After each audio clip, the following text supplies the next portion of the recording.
घबराने लगे। सारे वृंदावन वासी पहुंचे बाबा नंद के पास में, बोले बाबा मैंने तुमसे कहा था कि इंद्र को छोड़ करके गोवर्धन की पूजा न करवाओ, लेकिन तुमने एक बात नहीं मानी। अब इंद्र नाराज हो गए, वर्षा करने लगे। अब बताओ हम लोगों का क्या होगा। भगवान कन्हैया बोले मरे काय को जा रही हो, जिनका हमने पूजन किया वही हमारी रक्षा भी करेंगे, परेशान ना हो, तुम सब मेरे साथ चलो।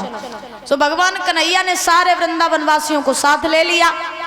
साथ लेकर के चल करके परीक्षित महाराज गोवर्धन महाराज के पास में आए।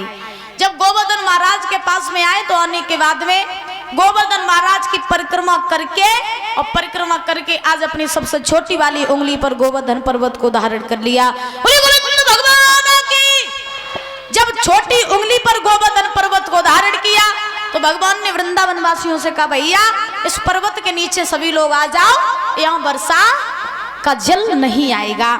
तो सारे वृंदावन वासी महाराज पर्वत के नीचे पहुंच गए और पहुंचने के बाद में भगवान आज पर्वत को धारण किए। तब भगवान का एक नाम पड़ा था गिरधारी। बोले गिरधारी भगवान की, तो भगवान का नाम गिरधारी पड़ा। इंद्र जल की वर्षा करने लगा।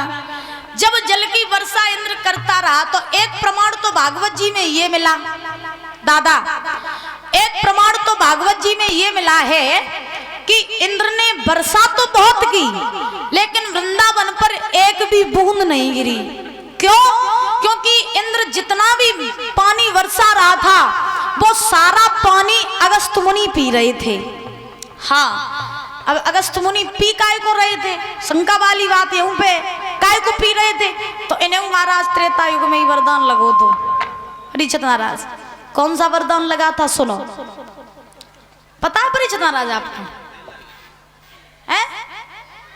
हमें ही सुनावे? ठीक, तो सुनो। तो ध्यान रखना, त्रेता युग में मैया सीता जो थी वो संतों को रोज भोजन कराया करती थी। पीछे वाली मैया पंचायत कर रही हो, अब कथा सुन लो, जब विराम हो जाए तो संगे बैठ के करें, ठीक?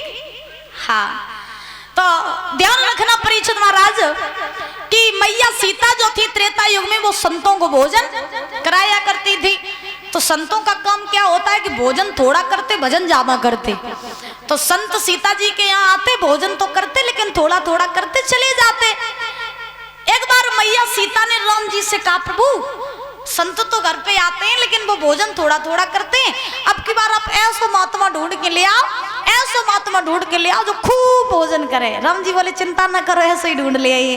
सो राम जी अगस्त मुनि के पास में पहुंचे, बोले प्रभु मेरे यहाँ पर आपको आना है और आपको इतना भोजन करना है, इतना भोजन करना है कि जब तक सीता बनाते बनाते थक ना जाए तब तक तुम खाते रहिए। अगस्त मुनि बोले ठीक, चिंता ना करो। अब अगस्त मुनि आए, भैया सीता ने सुंदर सा आसन लगा दिया, अगस्त मुनि को बैठा लिया, भोजन ले आई, भोजन परोस दिया, बोले महात्मन भोजन करिए। अगस्त मुनि भोजन करने लगे। अब अगस्त मुनि भोजन करते जा रहे, सीता जी से कहते जा रही और ले आओ। अब वे और ले आती, महाराज बेव भोजन सबरो भोजन कर लो, जितना सीता जी ने बनाया था वो तो महाराज हाल ही खाए गए, देर नहीं करी। अगस्त मुनि बोले और ले आओ। सीता दोबारा बनाने लगी, सो बनाओ, वो बेव लेके आई, सो बेव खाई गई। महाराज प्रमाण ये मिला है कि सीता जी बनाती जा रही और अगस्त मुनि खाते जा रहे।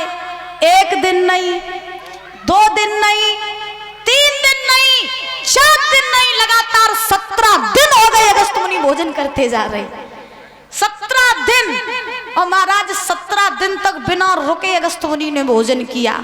सीता जी बनाते बनाते थकने लगी। सीता जी सोचने लगी कि हमने जब कही थी कि महात्मा ऐसो ले आइयो जो 4 की जगह कम से कम 8 तो रोटी खाई ही ले, लेकिन अब जब थोड़ी ना जाना थे कि महात्मा जी ऐसा चलो जाना तो पूरा भंडार ही खत्म कर दो। अब सीता जी राम जी के पास में पहुंची, बोले प्रभु मेरा बस को कछु ना है, जब आपकी माया आप ही जानो। हाँ, हमारे बस को नहीं है ना, हम जब महात्मा को खवाए पाए, हम तो थक गए बनाते बनाते। 18वां दिन जब 18वां दिन हुआ तो सीता ने जब राम जी से कहा कि हम थक गए, अब हम इस महात्मा जी को भोजन नहीं करा पाएंगे। तो राम जी ने महाराज अगस्त मुनि को तुलसी का एक दल दिया और देने के बाद में जवाब दिया, प्रभु आप ऐसा कीजिए कि अब सीता जी बनाते बनाते थक गई हैं और अब आप खाना बंद कर दीजिए।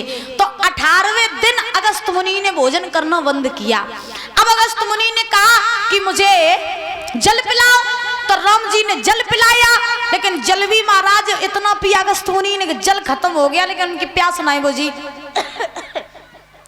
जब प्यास नहीं बुझी तो राम जी ने अगस्त मुनि से कहा, सुनो महात्मन, त्रेता युग में अगर तुम्हारी प्यास नहीं बुझी कोई बात नहीं, द्वापर में जब हम कृष्ण अवतार धारण करके आएंगे और जब इंद्र जल की वर्षा करेगा तो वो सारा जल आप पी जाना और पी करके अपनी प्यास बुझा लेना। तो जब इंद्र जल की वर्षा कर रहा है, भगवान जब पर्वत को धारण किए हुए हैं तो भगवान ने आवाज लगाई, आ जाओ महात्मन, कहाँ पी जाओ पूरा पानी। तो अगस्त मुनि वो सारा पानी पीने लगे, इसीलिए वृंदावन पर एक भी बूंद नहीं गिरी। अब महाराज ध्यान रखना, इधर श्री सुखदेव जी समझा रहे हैं राजन परीक्षित,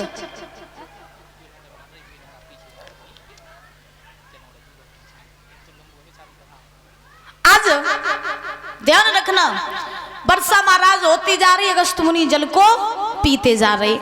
जब पीते जा रहे तो उसी समय 1 दिन नहीं, 2 दिन नहीं, 3 दिन